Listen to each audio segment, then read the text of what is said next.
to weight loss and better health, but a major scientific review now says that the hype may be running far ahead of the evidence. A large review of the global studies exploring cold water and intermittent fasting.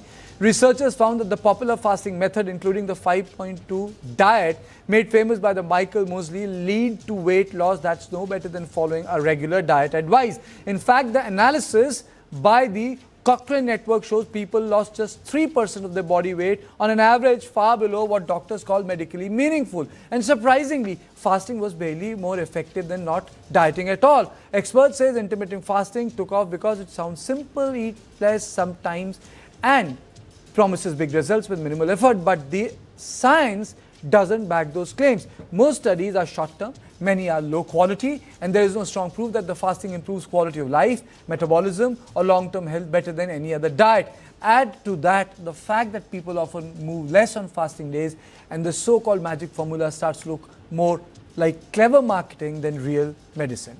Doctors now say that there is no single miracle diet, and that's the real takeaway. On this issue, I am joined by Dr. Sharma, founder of One Health. Madam, my question is very simple. One, the difference between fasting and intermittent fasting, and do fasting have curative effect on bodies? So first thing, let's understand what is fasting. Fasting is when you do not have food, which is our normal food like cereals, like fruits, like vegetables. And there are different kinds of fasting. So there is a complete fast where you have nothing at all. Then there is a water fast where you keep having water. Then there is a liquid fast where you have different liquids. And of course, then there's a fruit fast where you can have fruits but no cereals or anything else. Now, across the world, fasting has some medical benefits. The reason being that being human, we all tend to go overboard with food, whether it's taste or whether it's something else. So fasting, if you look at all religions had some set days of fasting in a way to discipline yourself. So discipline mankind so that people consciously ate less and gave rest to their bodies. Now, the medical benefits, if you see, it improves the liver condition, it improves the blood parameters, it improves digestive system, and it also helps if people are having, say, unhealthy food, it also helps to clear up the body, what you can say in terms of brain fog and other things. Now, this fasting, which is, you can say, healthy fasting, over the years, people are misusing for losing weight in the wrong way. Now, why I'm saying losing weight in the wrong way? If you really see, fasting means that you are eating, after fasting, the right kind of food. After fasting, if you're having coffee, if you're having burger, if you're having white flour sandwich, if you're having chips, if you're just using fasting to actually binge eat, then what happens? You're fasting, you're feasting. And that sets the entire hormonal imbalance in the person. And that's exactly what is happening, that the hormonal imbalance due to fasting and feasting is much more than the benefits of fasting. Okay. Second thing, people believe that if you do intermittent fasting, it has a curative effect on your body. Does it have a curative effect on your body? Is it a myth or is it for true? So it depends on what kind of a diet you have. If you have a healthy diet, intermittent fasting will not have a curative effect at all. But if you're eating a very unhealthy diet, like for example in the West, they have a lot of meat, they have a lot of fizzy drinks, they have a lot of these junk food.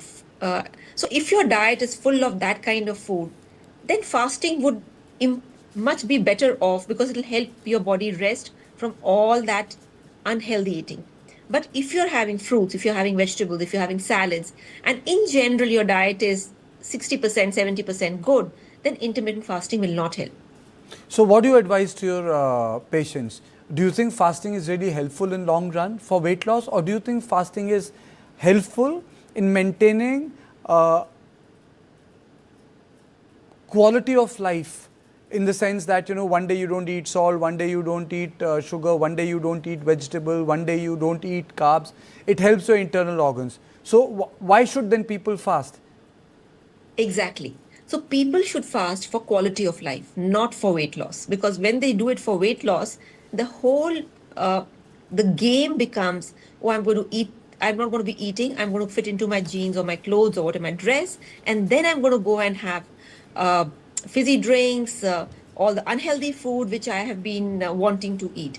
So that is not the right way. But quality of life, yes, if you don't have salt for one day, if you don't have carbs for one day, if you are even having, say, a water fast for a day and you are drinking a lot of water, even that is healthy compared to just doing a fast for weight loss. And mind you, naturopathy prescribes a lot of fasting, but under scientific guidance. But madam, if we do ethnological studies, it shows one thing, that our bodies are not meant for constantly eating. 200 years ago, humans were not constantly eating.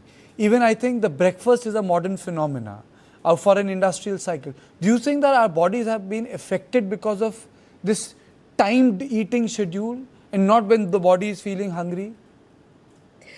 So two things. First thing is, if you look at this whole problem of obesity, it came up with the rise of sugar. When there was a time when sugar was not easily available, it was very expensive.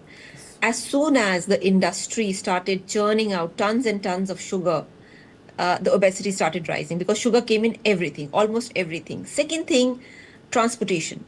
As we became more and more used to public transports or cars, or basically we stopped walking. Fundamentally, humans were designed to walk. If you really see, the calf muscles are called the second heart of the body. Why? Because the more your calf muscles you are using, it is pumping blood back to your heart.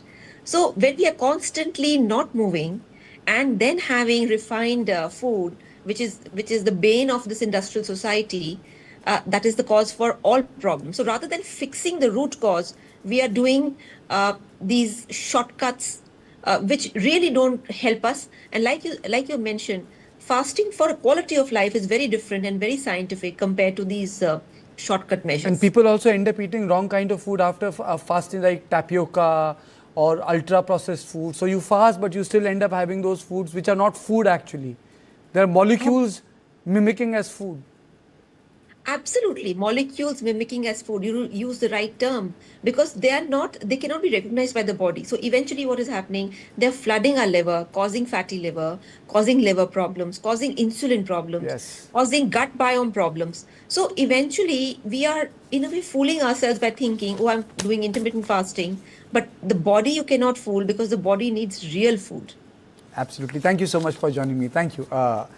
So the debate, the jury is still out whether the intermittent fasting works or the diet works, but the fact of the matter is only healthy food works, and I think we must avoid ultra processed food. So this was On Point tonight. All my 3 On Points are exhausted. I'll see you tomorrow at the same time. Thank you and good night.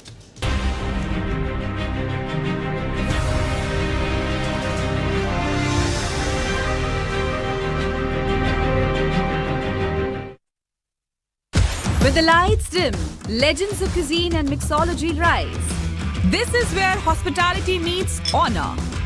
From iconic hotel bars to unforgettable dining experiences. From chefs who redefine taste to leaders who shape the future of hospitality.